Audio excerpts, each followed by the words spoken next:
Ladies and gentlemen, welcome back to Camerascore, where we discuss everything media. Today we're talking about another movie by Park Chan Wook and with Lee Byung-hun. Hopefully I'm saying those correctly. If I'm not, yeah, I'm gonna have to let it go. But this movie is called No Other Choice. It's a commentary about the world and how the scarcity of jobs has forced us to have no other choice. And it really is a really cool film. Let's first start with the positives. 인간 벼락 같은 거 안 만나. 심호흡하세요. 나는 내 식구들 입에 밥을 넣어주기 위해 무슨 짓이든 한다.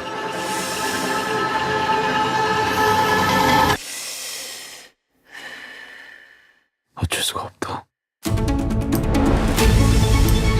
Okay, to start.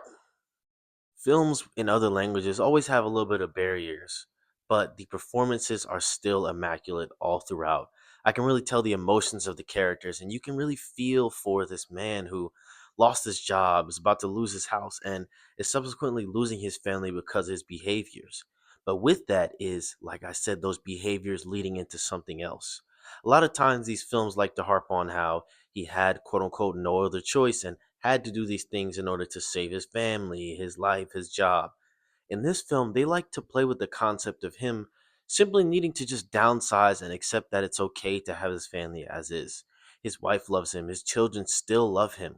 They are a little sad, but there's still the aspect of it that he's picking up these behaviors as a result of not being the leading man in charge and having everything he wants. And I love that they input those concepts. A lot of these films like to make it seem like there really is no other choice. But a lot of times your family will still love you without this great house with a greenhouse attached and these two dogs that you love but don't absolutely need when it comes to it at the end of the day, unfortunately. But I really do love that. Another thing that's great, the cinematography. I always love these foreign films because you get to glance into another reality essentially, because that's what different countries are a lot of times. You see this different place, you see the way that they live life, and you see the beauty of the countryside, the city, the different aspects and how they lay out their worldview. It is really cool to see a different breakup from America because as someone who's lived in both LA and New York and Atlanta, they love to bounce between those three cities, including Chicago, and it kind of gets a little boring seeing the same things. Also, when we do foreign films, we love to put these unnecessary filters on them. Every time they go to Mexico, there's this yellowish orange filter to let you know it's foreign. In reality, it doesn't look like that. And I love to see it from their perspective and the beauty that they see in their own country. With that, too, all this beauty, you have these beautiful performances from all the characters. Like I said, they take you through the emotion, but especially my guy from Squid Game. I don't know how he managed to fool the main character that many times in one season. I guess it's just that main character was a little stupid. But shout out to him for another great performance, as well as the supporting cast of his family and the people that he meets throughout. This was a genuine adventure as well. Another great positive. You're on the edge of your seat. You're feeling for this guy. You want him to succeed, but also at the same time, you kind of don't want him to succeed. And the way that he's carrying out this path to getting his job back or a job is just insanity through and through. I cannot lie. But it is very entertaining. Very, very entertaining. And I love that this director always includes a little bit of commentary on the real world. Even towards the end, which I won't spoil, the way things conclude is another kind of slight at how things have become. Even if you were to succeed, which you'll have to watch the movie to find out, will it be exactly how you want it to be? Will you get everything back that you wanted? And I love that he includes those aspects in this film. Now, there's not many negatives to talk about, but let's get into them.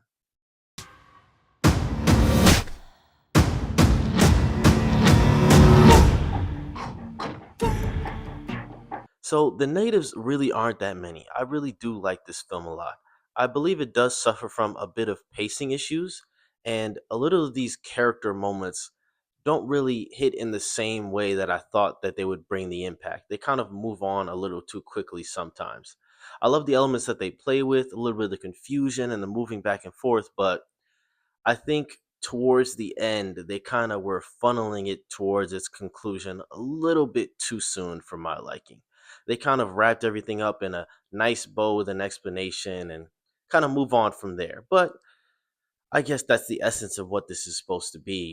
And with that funneled along pace near the end, I believe there is a character moment that I think they could have expounded upon. Interacting with the competition that has their own children, there could have been a little bit of a bigger angle there about confronting the dreams that you want versus stripping this person's of their dreams, getting the job offer and potentially being able to provide for their family. I understand it is a dog eat dog world, but it would have been nice to know how that dog eat dog world affected his mentality. It kind of just shifts past what happens to that person. And I feel like it could have been a great character moment to develop a little bit more within the psyche of this individual. I think that's the main thing that I wish they delved deeper into. They do hint at things and they do show how it is affecting and changing his personality, but they don't really give you that final conclusion moment near the end where you're like, dang, I really did all this just to support my family. It kind of just pushes you forward and you never get to see how that has changed. You get to see the effect on his family, but what about the man himself? And I think that's the only thing that I wish there was a little bit more of. That being said, I really do like 95% of what goes on in this film. I think it's another statement piece that can sit alongside other Korean films like Parasite. And I think everyone should watch it simply because of how chaotic it is and how much of a commentary it is on the world without being too point directly in your face about it. Because it does take this fun and odd angle where you have this guy who's clearly not cut out for this, attempting to go after this and attempting to get his job back in a way that honestly is very hilarious at times. But I'm just here for the camera score. And for this film, it is a solid 9 out of 10. If they paced it a little bit better in some of those moments, I could see a 10 out of 10. Low key, I could see a 10 out of 10 regardless for this. This is a great film that I think a lot of people should watch simply because of its commentary, its entertainment and shock value, and just solid performances all throughout. But hey, maybe I'm wrong. Maybe this is better than a 10 out of 10. It's an 11 out of 10, and any criticism I have is crazy. You let me know in the comments.